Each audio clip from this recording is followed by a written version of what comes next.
Matematika dan fikih inilah akan lebih ke mengkerucut. Jadi karakteristik matematika dengan ilmu fikih itu hampir memiliki kesamaan. Hunaka taswiyah, ada kesamaan, yaitu sama-sama berpedoman pada aturan, kaidah, hukum yang jelas, rumus bertumpu pada kesepakatan sehingga dapat diformulasikan secara matematis. Kontribusi matematika sebagai ilmu hitung atau ilmu pasti atau ilmu tentang besaran nyata-nyata memberikan kemudahan dalam memahami, mengamalkan sebagian besar ilmu fikih seperti dalam sholat, zakat, haid, faraid, haji dan lain-lain. Next.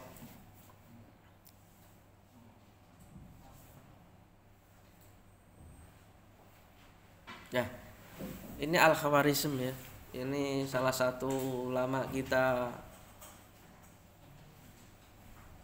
Ini penemu apa ini Al-Khawarizm ini? Halo? Terus yang lain? Penemu apa? Al-Jabar. Oke. Ini akan saya bahas sedikit ini. Al-Arqam Al-Arabiyah allati wada'ahal alim Al-Muslim Al-Khawarizm. Angka-angka Arab maksudnya angka Romawi dalam perspektif Arab ya, yang telah dicetuskan oleh Khawarizm. Satu itu zawiyah wahidah. Sudutnya satu enggak? Kalau dilihat dari situ berapa? Ya satu. Ini dua, angka dua, zawiyatan itu dua. Itu ada panahnya itu. Nomor tiga, salasu zawaya. Jadi zawiyatun, zawiyatani, zawaya. Apa? Zawaya itu jamak ya. Salasu zawaya, tiga itu ada tandanya itu. Kemudian nomor 4 itu arba'u zawaya, empat apa sudutnya. Nomor 5 ya, 5 khamsu zawaya, 6 situ zawaya, 7 sab'u zawaya. Luar biasa ini. Samanu zawaya, 9 tis'u zawaya. 10 enggak ada ya. Ya 0 itu. 0 itu berapa sudut itu? Sifr. Apa bahasa Arabnya 0? Sifrun. Sifru zawiyah. 0. Ini enggak ada. Yo lanjut. Lagi kita masuk ke kita lanjutkan ke matematika sholat.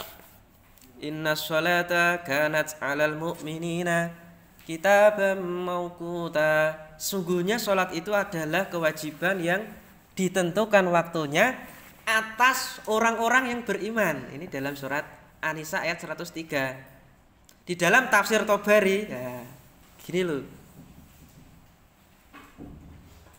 Pengen jadi dai ustadz itu harus tahu tafsirnya ya.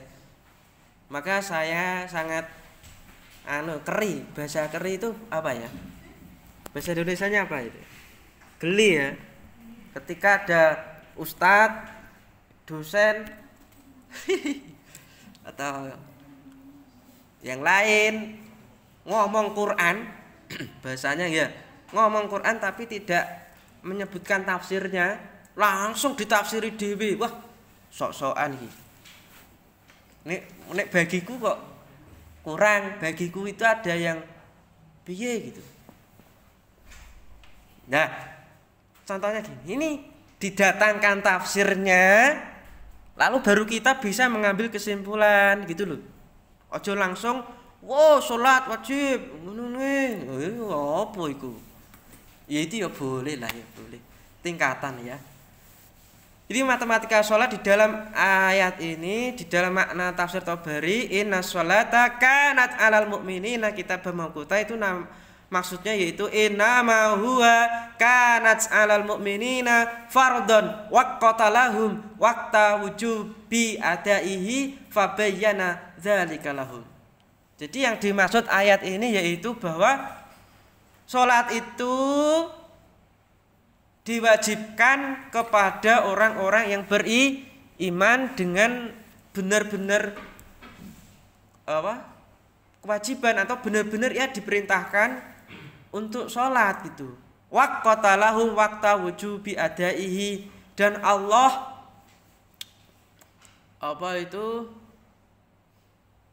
memberikan waktu tertentu atau waktu khusus atas pelaksanaan sholat itu. Nggak boleh itu sholat subuh kok jam 1 itu nggak boleh, kecuali duhur sama subuh. Duhur sama subuh. Duhur biasanya duha dan subuh, lagi duhur sampai duhur dan subuh dijadikan satu, repot iki. Kecuali ada ya kodok ya mungkin ya. Ini nggak boleh buat syariat dewe, nggak oleh. Fabayyana dzalika lahum, dan Allah menjelaskan itu pada mereka. Jadi kalau kita tahu ya harus diingat-ingat ini. Agama itu pasti mayoritas itu harus dengan hitungan nih. Contoh, sholat sehari semalam berapa rakaat? 17 itu dari mana? Subuh, zuhur, asar, maghrib, isya. Berapa kali bacaannya Al-Fatihah? 17. Nah, contohnya gitu. Berapa bacaan takbirnya? Wakah iki. Ya engko dihitung dhewe-dhewe ya. Dihitung dhewe-dhewe. Hitung kene penaan sampean kabeh iku pengene instan wae. Ora gelem mikir. Hal lain yang berkaitan dengan hitungan dalam sholat seperti banyaknya bacaan takbir untuk tiap-tiap rakaat. Secara keseluruhan rakaat pada tiap waktu sholat atau bacaan tasbih itu bisa dihitung sendiri-sendiri. Pada intinya sampean kok sehari semalam kok sholatnya kok 15 rakaat itu kok ndi? Nggawe hitungan dhewe ngawur ae. Enggak boleh itu. Itu. Kemudian ya harus 17 itu. Kecuali bepergian itu kan di qashar, jamak qashar itu. Berarti yang 2 rakaat kok 2 rakaat. Yang 4 rakaat tinggal 2. Zuhur bisa 2. 4 dibagi 2 sama dengan 2. Umpama 2 itu karena lelah, itu karena jarak, itu. Artinya ada rukhsah dalam hal agama khususnya sholat. Tidak harus nek 17 itu normalnya seseorang melakukan kewajiban sholat sehari semalam. Begitu. Waktu sholat ini sudah hari ini ya. Waktu sholat Kabupaten Semarang itu hari ini tadi saya tak carikan di internet ini. Ini ya hasil dari matematika yang disampaikan Mbak moderator tadi. Subuh jam 4.20 sampai terbit itu coba berapa, berarti waktu subuh coba dihitung. Penaan kok tak jawab terus sih. Ayo dihitung. Subuh itu sampai terbit itu berarti waktu subuh itu berapa menit coba, atau Berapa menit? 70. Betul? Oke. Kok iso cepet men iki? Anak matematika gitu loh, Bro. Oh, itu. Matematika gitu loh. Keren, Bro, gitu. Wah, sok bangga-banggake lho. Sapa meneh nek gak dosene dhewe sing bangga-banggake? Ya toh, masa orang lain gitu. Coba lagi. Oke, hitungan. Coba. Kalau subuhnya jam 4.20, maghribnya jam 17.32, berarti waktu puasa hari ini berapa jam? Ya.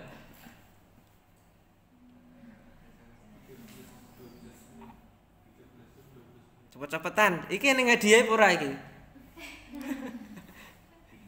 Ada hadiah ndak iki? Ayo berapa? Berapa? 13 jam 12 menit. Yang lain sama? Oke. Wah, sama. Ora melu ngitung sama. Oke ya. Berarti hari ini ya itulah jam 13 apa jam berapa tadi? 13 jam. Ya, sekitar itu. Ada itu di luar negeri itu. Wow, puasa itu 22 jam loh, Bro. Luar biasa itu. Masya Allah. Di Finlandia ini. Luar biasa. Ya. Itu pentingnya itu dari sini kita itu kok. Latihan disiplin loh. Hitung-hitungan. Oh, aku kok sakmene. Sekiranya aku kok dari rumah mau ke kampus itu sakmene. Hitung waktu. Oh, iya. Biasanya kok Pak Munawar disiplin. Wah, ya wes engko masuk tepat waktu ae. Oh, biasanya Pak iki enggak disiplin. Oh, Pak, biasanya iki kok langsung pulang ae gitu. Jadi itu latihan disiplin loh. Cirinya orang yang disiplin itu cirinya itu pakai jam gitu loh. Ciri gampang sebenarnya. Ini aku pakai jam itu loh. Ini aku pakai jam. Aku ngomong ngono soalnya aku nggo jam. Aku nek gak nggo jam, tadi gak ngomong itu loh. Gitu ya. Penting itu. Jadi jam aja nggo pantas-pantas itu untuk melihat waktu tadi itu maksudnya. Oh, jam segini saatnya tidur siang. Oh, jam segini saatnya ngaji. Oh, jam segini saatnya ikut seminar. Oh, gitu. Bersama Pak Munawar. Oh, gitu loh. Oh, gitu. Oh, lanjut. Lah iki siap-siap ya. Pakai pensil atau pen ya. Nanti tak tanya-tanya itu loh. Jadi matematika vidya. Jadi orang yang meninggalkan puasa atau tidak puasa itu ada kalanya dia harus bayar fidyah, ada kalanya dia harus qadha. Ma makna qadha? Qadha itu mengganti. Contoh ini sebelah apa ya? Sebelah kiri ya. Anak kecil kowe itu disilang-silang. Itu tandanya anak kecil sing gung balik, sing gung mukalaf, ini enggak boleh puasa. Nek puasa ya cuma latihan dulu. Puasa beduk gitu. Puasa blekek gitu. Puasa manuk. Puasa apa ya? Puasa bis, nek bis makan. Puasa asar itu. Itu tidak wajib qadha dan fidyah gitu. Gila, tidak disengaja, itu ya ra wajib kedua-duanya. Mas dan Mbak peserta pengin ora poso? Pengin ora poso? Bebas. Ya edano. Tapi kalau gila disengaja, wah guya-guyu dhewe. wah mbek dianggap gila ngono kuwi dia tidak bayar fidyah tapi kodok. So nek tetap kodok dia ya. Tapi ini yang bisa membuktikan kadang nek gila dan tidaknya itu dokter ya, rumah sakit jiwa. Kemudian ada orang sakit, tidak ada harapan sembuh. Umpama hari ini Mbak istikharah apa istikharah? Istirahat. Sakit yang mama Mbak istirahat ini sakit gitu. Yang mana kata dokter jangan puasa nanti sakitmu tambah parah. Besok aja ya, 3 hari saja gitu ya. Berarti besok Mbak istirahat ini harus qadha, Mbak nggih. Tapi gini, tapi dia tidak bayar fidyah. Kemudian yang kedua, sakit yang tidak ada harapan sembuh. Mama mbah-mbahe wis suwa-suwa ngono kae. Iki anu lele. Enggak kuat le. Aku enggak kuat le. Mulai aku. Mana segone iki? Mama mbahe njaluk sego. Ndak masalah. Wong tuwa kuwi oleh aja ngawur. Poso mbah neraka lho. Wis tuwa mau ngonoke. Malah mau ibaratnya mau jengkangke mau pateni dadaan itu. Jadi kalau tidak ada harapan sembuh, dia fidyah. Ya nanti ada hitungannya nanti. Kemudian orang yang sangat tua sekali gitu, tidak kuat, kon poso ora kuat ya bayar fidyah. Orang musafir, ya musafir itu oleh enggak poso loh. Tapi dalam jarak ya sekitar 85 ke atas ya kilometer ya. Dia bayar fidyah. Mama sampai besok mudik dilarang ya. Delik-delik sithik ora apa-apa. Mari rafi. Ya enggak apa-apa. Itu berarti dia qadha saja. Kemudian orang hamil menyusui gitu. Oh, ibu-ibu, calon ibu-ibu ini Mas dan Mbak semuanya. Halo calon ibu. Halo. Oke. Ibu-ibu yang berbahagia, calon ibu kok ibu-ibu. Calon ibu rumah tangga yang berbahagia gini, perhatikan. Nek sampean besok hamil, alhamdulillah. Hamil itu ora gampang. Tapi kok ana carane. Biar cepat hamil itu ada. Itu yang pertama, ketika sampean besok hamil kok khawatir, aku kok nek anu ki wah aku apa nih bahasanya? Saya sakit, kesehatanku piye ngono air susunya enggak seger enggak sebagainya, nanti anakku ya. Dia kodok. Dia enggak puasa, dia kodok saja kata khawatir dirinya atau atas kesehatan dirinya sendiri gitu. Yang kedua khawatir akan dirinya dan bayine. Lho aku kok nek poso aku bayiku lho anu kok celegut-celegukan kok.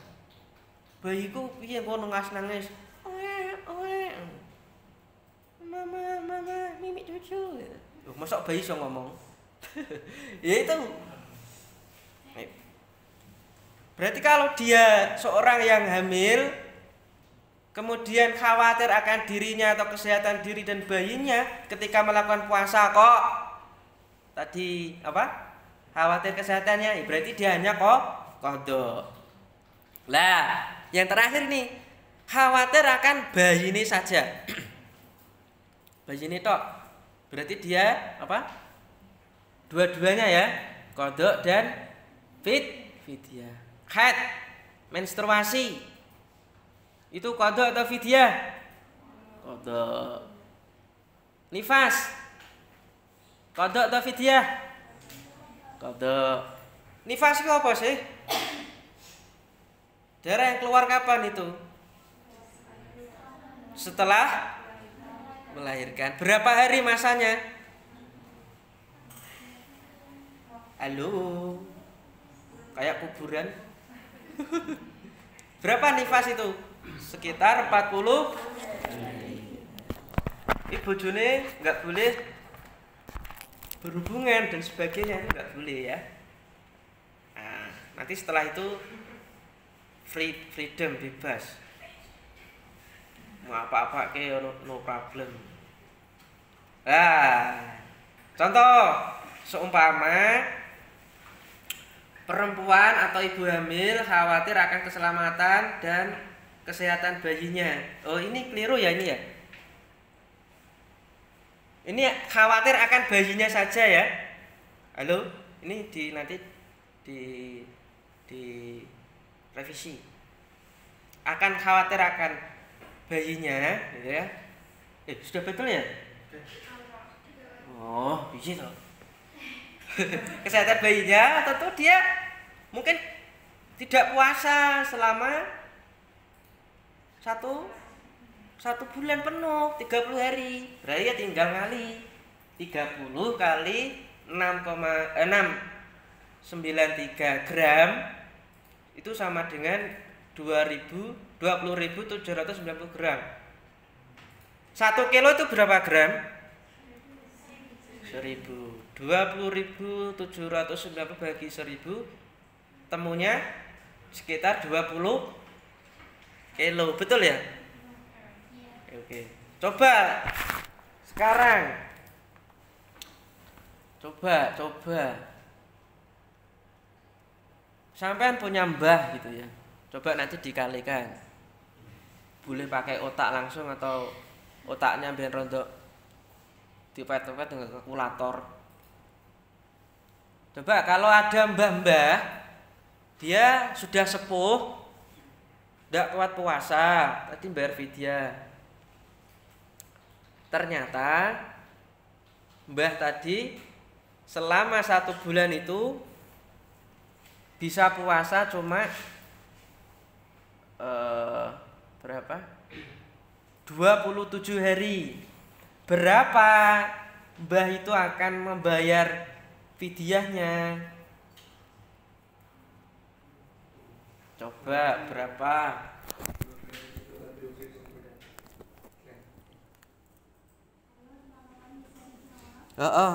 Harusnya ada hadiah, kok.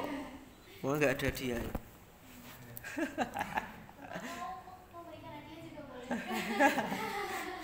Enak men. Oke. Berapa? Ayo. Ini praktek loh, aplikasinya harus digunakan loh. 27 kali berapa?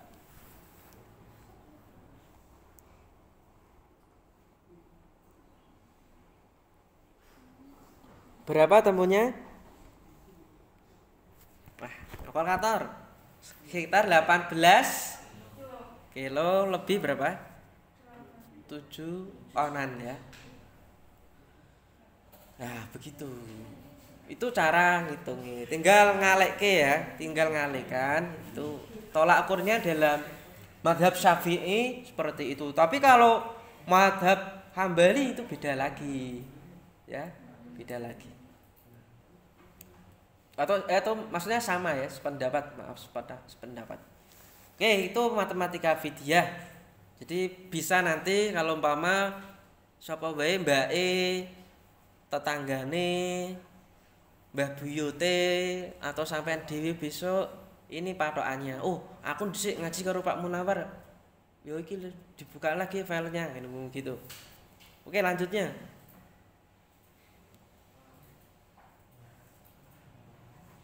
Nah, zakat fitrah. Ini besok ini. Rumus menghitung zakat fitrah. Zakat fitrah per orang ya. 2,5 kilo kali harga beras di pasaran. Umpama harga beras hari ini berapa ya? 10.000 atau berapa?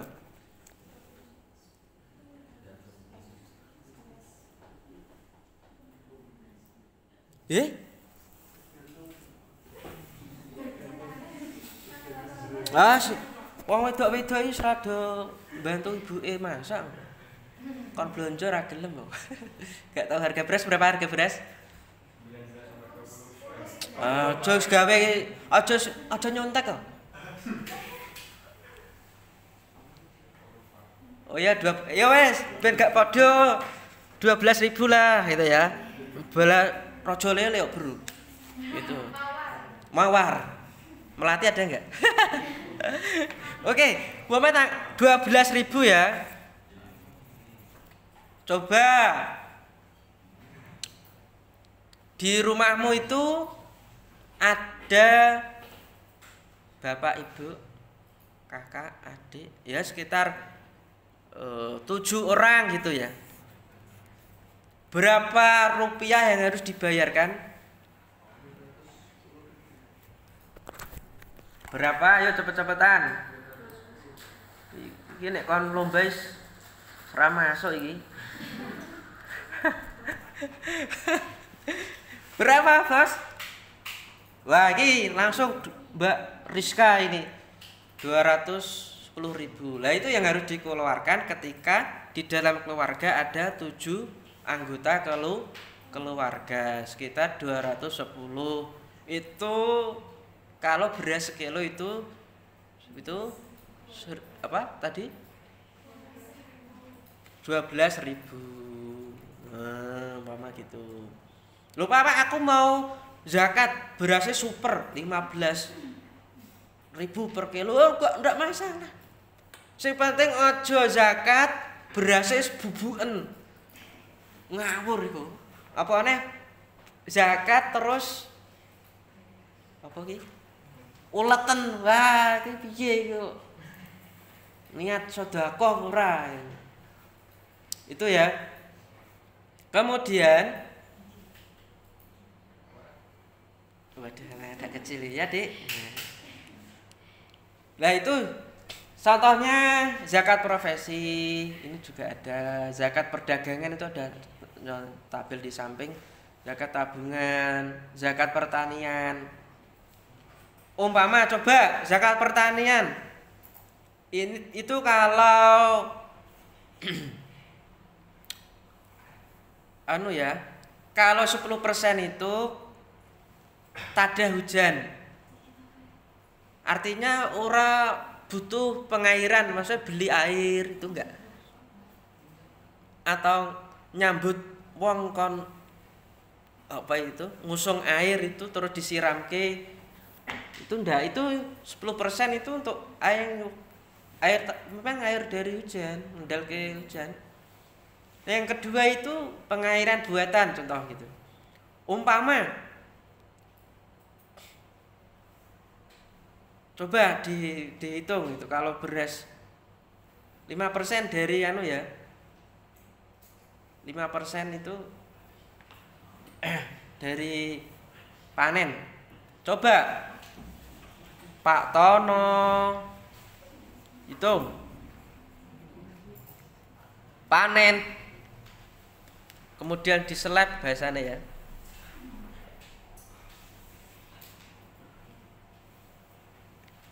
Berapa?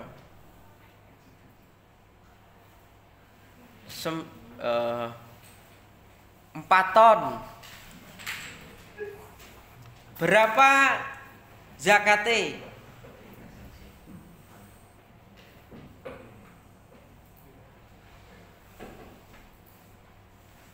Berapa? Halo. 5% dari 4 ton?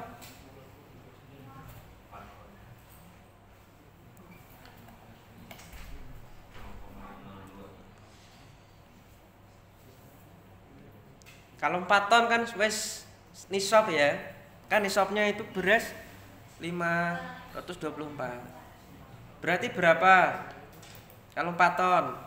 Itu udah jawab itu. 80 kilo, betul enggak?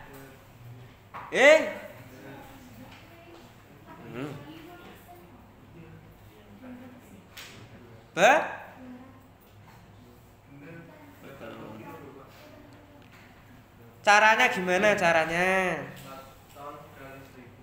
Ya 4 ton kali 1.000 itu apa? Oh ya, dikilokan dulu, berarti 4 kali 1.000 4.000. kali 5% atau 4.000 kali 5 bagi 100. Iya, betul. 8 2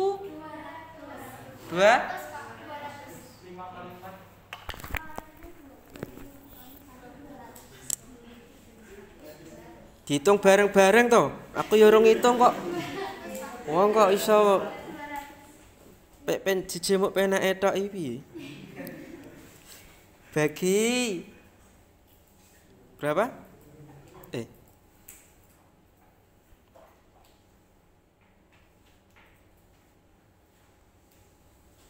Ya, 200 ke.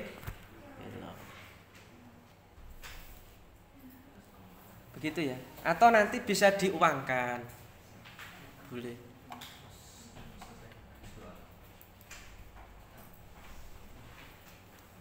Tuh. Kemudian kita lanjutkan. Zakat mal sudah ada contohnya, nanti bisa dibaca. Oke, lanjutnya kita akan melihat zakat profesi ya. Coba lihat profesi yuk. Next.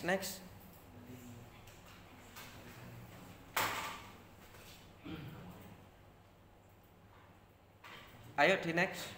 Oke. Tapi ini zakat profesi anu ya. Ini banyak perbedaan ulama. Tapi untuk apa hati-hati dan setiti itu kan tidak apa-apa. Kalau kita besok jadi pegawai memiliki itu ya silahkan, itu lebih baik itu. Contoh zakat profesi itu penghasilan atau gaji per bulan, penghasilan total, besaran. Nah itu nanti sebenarnya harus dikurangi. Ini ada yang kurang ya, sebenarnya dikurangi dari kebutuhan sehari-hari kan begitu. Ini diukur dari nisab tadi.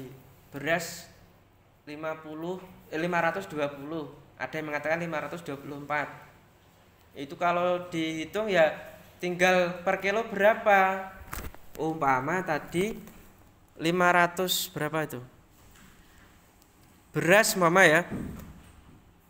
Beras tadi harganya 12.000 mungkin. Nah, itu murahan itu. Iku beras anu iki. Sing rondok-rondok piye. Sing kayak sing gak utuh nuke lho, separuh-separuh itu lho. 520 kali berapa itu? 12.000 itu sama dengan 6.240.000 itu nisabnya. Itu sesuai harga beras ya. Ya sing standar, aja sing berasnya baik udah, atau berasnya sing wis lumutan dienggo tolak ukur ya aja tuh. Sing biasanya dimakan itu aja, itu harga berapa.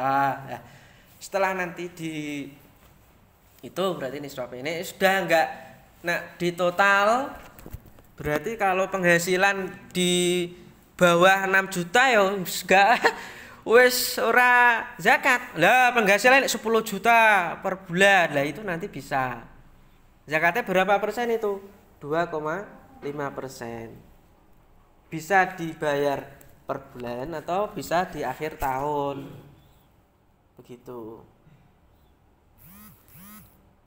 Gitu ya, itu terkait zakat profesi. Oke, para lanjutnya nggak selesai nanti ini. Lah ini siklus haid. Ini penting, wong lanang-lanang kudu dideleng iki. Dipeloloti. Itu bakal yang dibojo kok. Penakmu dhewe. Ya, siklus haid ini penting. Normalnya wong wadon niku nek haid itu sekitar 7 tahun. 7 tahun. 7 hari, Bos. 7. Ya, 7 hari. Itu contoh. Kenapa kok harus dihitung?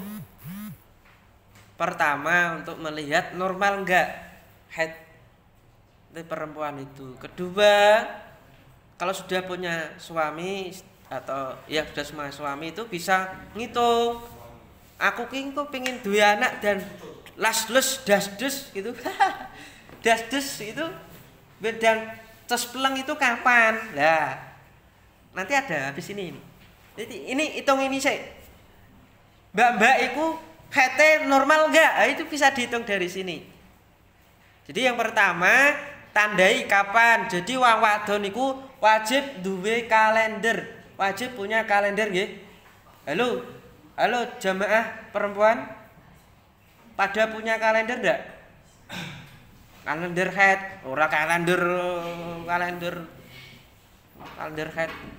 Harus punya ya. Penting itu. Karena kadang itu haid itu kan didahului mungkin dari perasaan, dari apa ya bahasanya, situasi kondisi diri dari perempuan itu, bahkan dari psikologinya itu pengaruh atas lancar dan tidaknya. Hitung rentang waktu dari hari pertama kita dapat haid, maksudnya kita itu perempuan ya. Aku yo ora to. Aku yo ding munawar. Hingga ke hari pertama, hari bulan berikutnya. Rentang waktu inilah yang akan bisa nanti dihitung. Contoh, samping itu kanan. Jadi secara medis ini dari 21 atau 22 sampai 35 hari ini normal. Normal. Contoh ini, contohnya samping itu. Haid hari pertama bulan Juni tanggal 8 itu yang dilingkari itu. Kedua bulan Juli tanggal 8. Berarti ya sekitar 30 hari. Kemudian bulan yang kedua, bulan Agustus itu tanggal 6 mulai haid, kemudian September tanggal 15. Ya gitu ya. Jadi kalau begitu siklus haid dari Juni ke Juli itu 30 hari. Kemudian dari Juli ke Agustus itu 29. Kemudian kok mengalami perbedaan ini. Di siklus yang ketiga Agustus dan September kok banter iki 39 gitu. Kesimpulannya bila hanya ada satu yang enggak normal dari 3 siklus itu enggak usah khawatir karena ini mungkin terjadi faktor kelelahan. Artinya apa? Artinya ketika itu lebih dari 2 siklus kok enggak normal, lebih dari siklus 1 39, siklus 2 bulan 60 hari. Terus siklus ketiga 30 hari. Loh ini enggak normal, Bu. Enggak normal iki. Perlu ditanyakan pada dokter, Bu dokter, diperiksake. Aja diembenae meneng ae. Aja. Itu penting untuk kesehatanmu. Itu contoh menghitung siklus haid. Selanjutnya, next, dikit lagi ini, menghitung kesuburan ini penting, fikih juga dibahas. Jadi ada kalanya seseorang itu dia ingin KB alami. KB kan di dalam agama boleh KB yang suntik, pil atau yang alami. Nek pengen alami ya ini jangan berhubungan kalau besok suami istri di hari-hari setelah berapa hari ke-20 sampai ke-30-an itu jangan berhubungan ya kalau pengen KB ya harus itu hubungannya di sini karena itu tidak subur. Masa-masa gersang itu wanita itu masa-masa itu enggak subur, tetapi Lho kok pengen KB alami kok malah hubungannya di tanggal 15 lho, malah iki dadi malah rasdo KB. Paling subur itu tanggal itu kok 11, 12, 13, 14, 15, 16 itu. Itu tinggal ngitung loh Mbak ya. Ini kan secara normalnya, ini tinggal Mama, saya kok tanggal 8 ya mulainya head itu 8 9 10 11 12 13 14 15 enggak boleh hubungan, 16 17 18 ini malah puncak-puncaknya subur nih 18 19 20 21 22 23 24 25 26. Nah, mulai 27. Nah, kalau headnya mulai tanggal 8. Itu bisa dihitung sendiri. Jadi 1 2 3 4 5 6 7 8 9 10 11 12 hari setelah head itu masa-masa subur. Perhatian dilarang menumpang pesawat.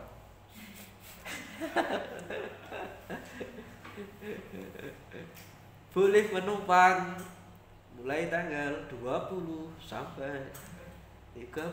Oh gitu. Maka ayo dipraktekke esuk ae dipraktekke. Sorry ya. Sorry. Artinya gini. Besok nek mama mau pengen dan punya ngomongan ya itu dipraktekke ya paling subur itu tanggal ini. Alhamdulillah ini kemarin istri saya program anak yang kedua ini alhamdulillah langsung terus ini. Besok bisa ditiru kali ya. Jadi habis head selang berapa hari itu guyon-guyon bareng di kamar gitu kan. Gitu. Atau ya itu usaha sih. Maka kalau ada orang-orang yang belum punya momongan ini ikhtiar ini bisa dipakai. Ojo tiap hari kok aku every day every time das piye wong duwe anak ya angel. Itu enggak bisa itu. Maka itu penting di dalam fikih itu dibahas seperti itu. Plus tentu dalam sisi medis dan kesehatan. Begitu. Di dalam bahasa agama itu juga ada azl ya. Azl itu tidak dimasukkan dalam rahim tapi dikeluarkan. Jadi kalau laki-laki sudah suami itu sudah puncaknya orang nyemburke ning rahime tapi dikeluarke. Itu bagian salah satu KB alami itu. Nah, begitu. Wah. Rondok-rondok syaru iki. Tapi nek gak syaru ya ora paham-paham. Nah, enggak masalah. Paham ya? Nanti dihitung dhewe-dhewe iki. Ini maka kadang saya setuju ada teman saya usul gini. Mas, nek gaji kok ana manasik gaji. Nek nikah kok ora ana manasik nikah ya. Oh itu. Saya. Ini keluar ya. Iya.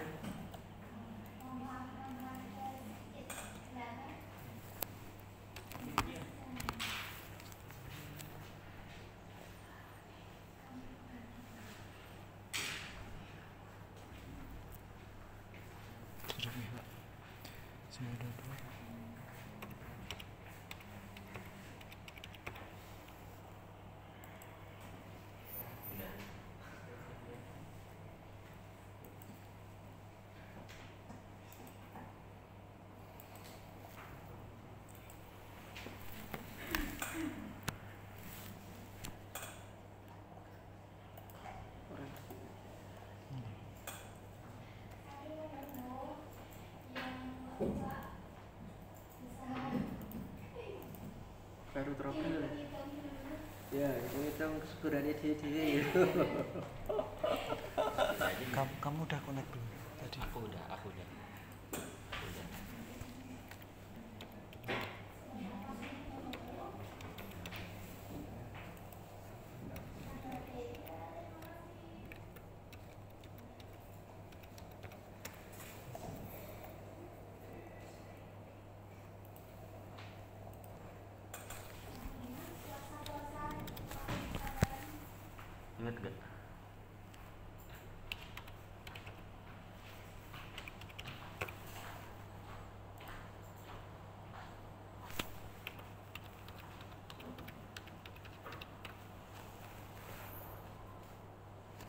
Sudah. Halo, sudah masuk ya. Sponsor berarti. Yes. Internetnya melok ngeluh iki. Kayak internetnya melok ngeluh tenan. Yes. Lanjutnya next ya.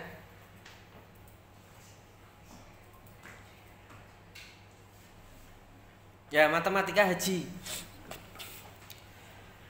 Ya, matematika haji itu ya langsung matematika haji itu bisa diukur dari misalnya melakukan sa'i dengan jarak tempuh ya Bukit Sofa dan Marwah itu.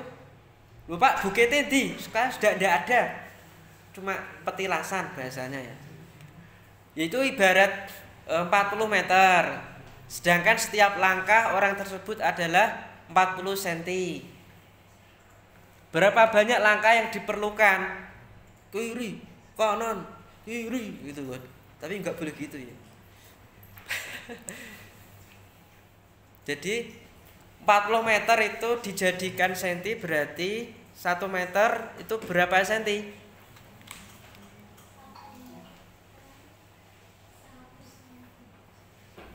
Ya tinggal 400.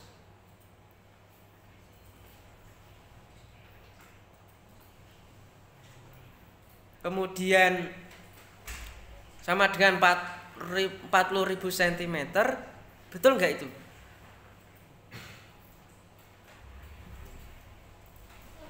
Oh ya. Ya Kak. 40.000 per 40 sama dengan 1000 langkah. Jadi untuk menyempurnakan sa'i, kalau tadi 400 meter jaraknya, sedangkan melakumu kanan kiri kanan, ini nggak ada gitu tapi di sana. Ya maksudnya, tapi jangan dihitung, nanti malah fokusnya ngitang-ngitung, tapi malah pusing dewi. Ibaratnya begitu ya, ibaratnya dihitung itu membutuhkan sebanyak 7 itu dari mana 7? Halo, 7 itu dari mana? Ya 7 kali Sofa Marwah, ya balik Marwah ke Sofa gitu. 2 dari mana 2?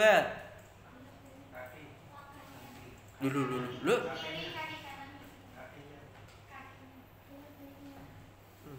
Masa?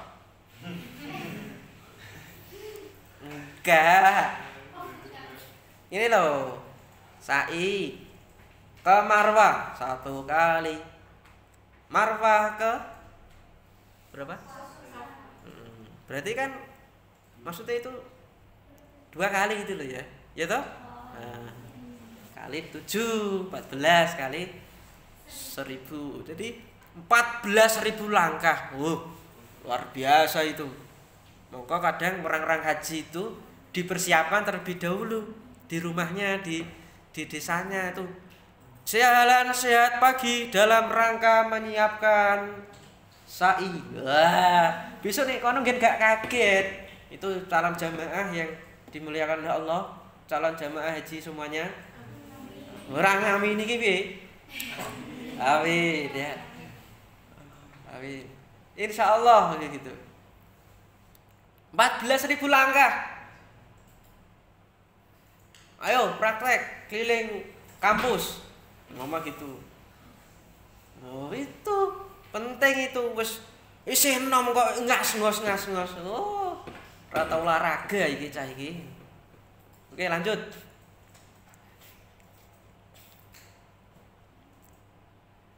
Wah, iki matematika waris iki wah agak angel iki. Langsung contoh deh. Suwer. Ya, contoh. Ini janda bareng ini.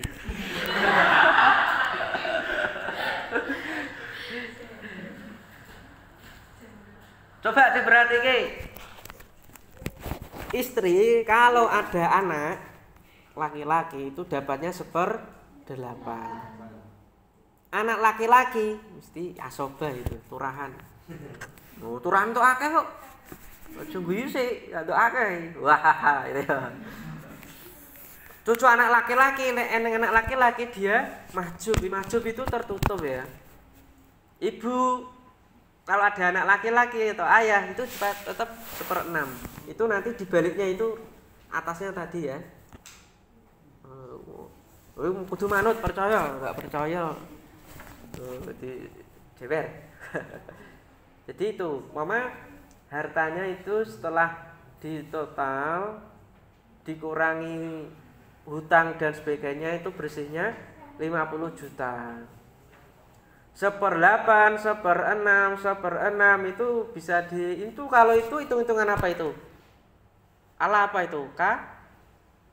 Katok. KPK.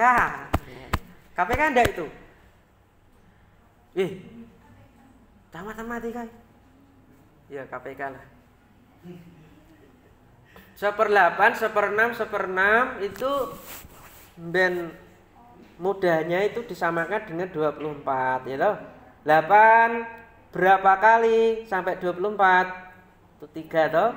Berarti 3/24. 6 berapa kali sampai 24? Ya.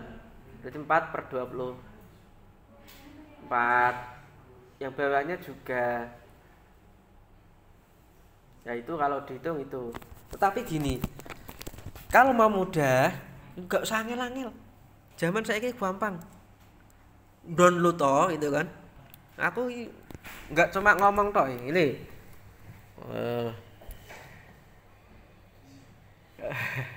Di dalam Play Store itu ada kalkulator waris. Nanti di-download, dimasukkan, nanti sudah selesai itu. Kalau mau pusing-pusing ya harus ngitung.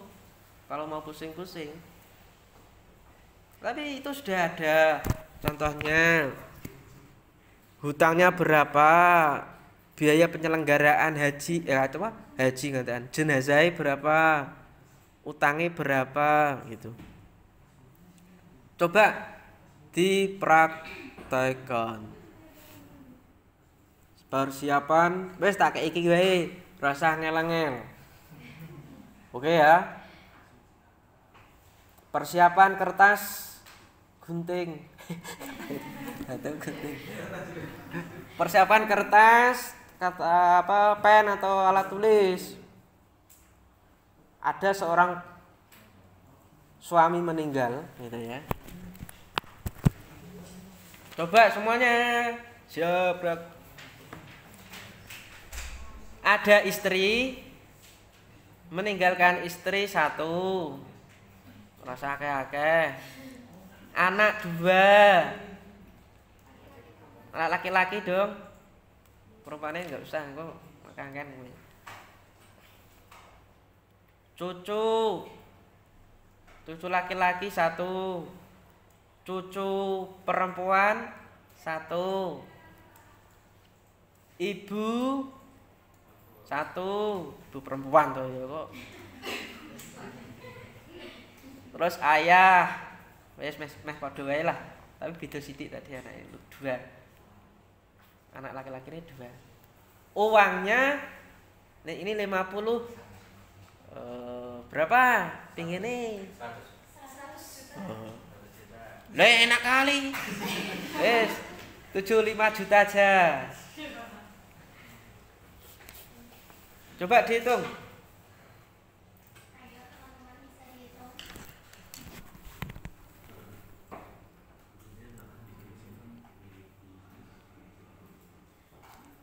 Istri dapat 1/8 ya.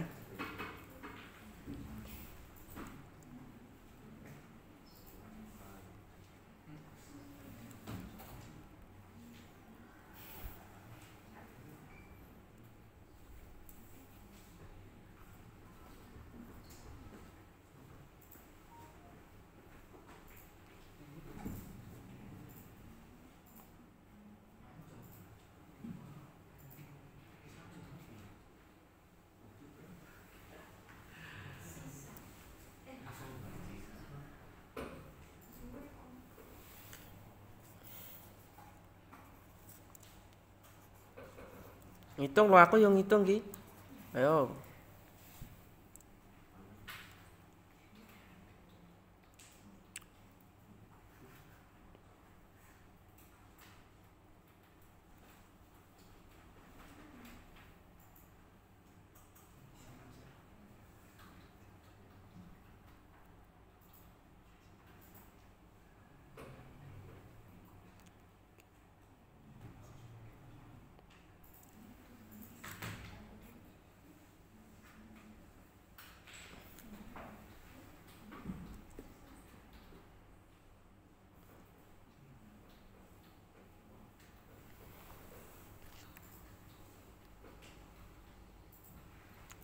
Istri dapat berapa?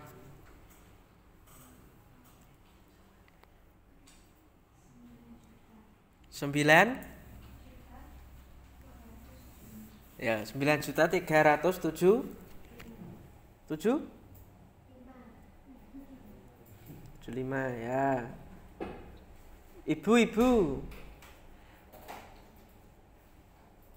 dapat berapa?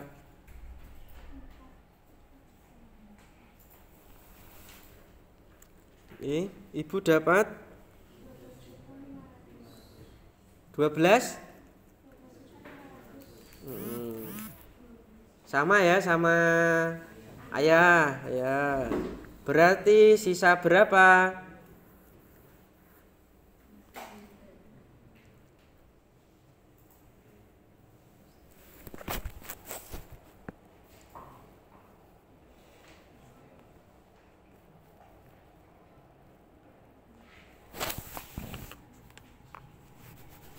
Anaknya 2 tadi.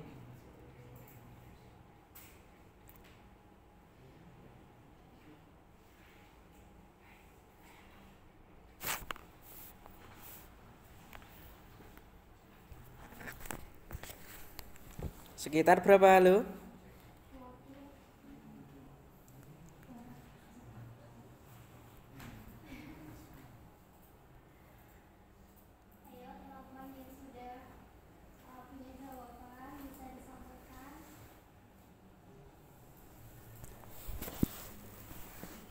Empat puluh. Ada enggak 40 juta?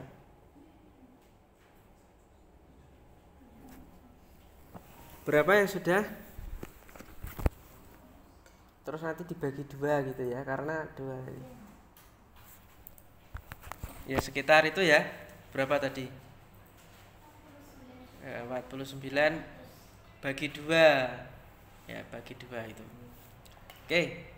Selanjutnya kita berpindah dari faraid ke slide terakhir ya.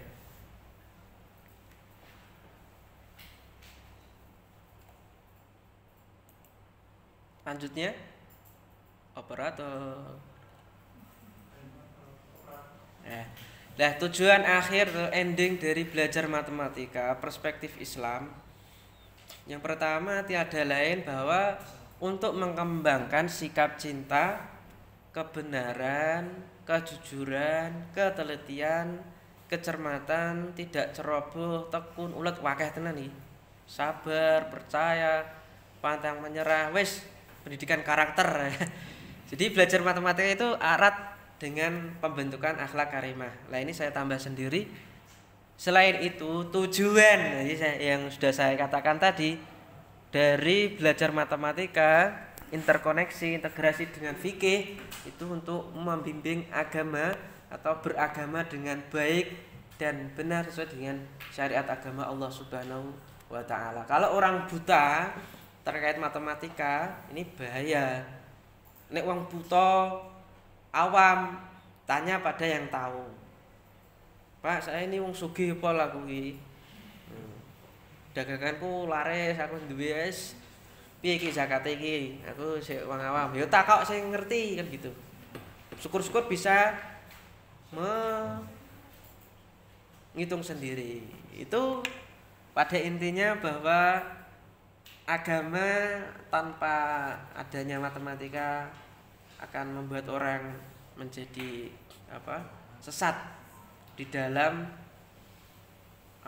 mengaplikasikan tuntunan-tuntunan atau ajaran agama Islam. Itu yang dapat saya sampaikan.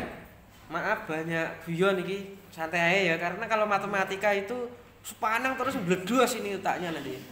Maka perlu guyon-guyon, canda tawa itu enggak apa-apa, tapi masih dalam ranah membahas itu tadi gitu.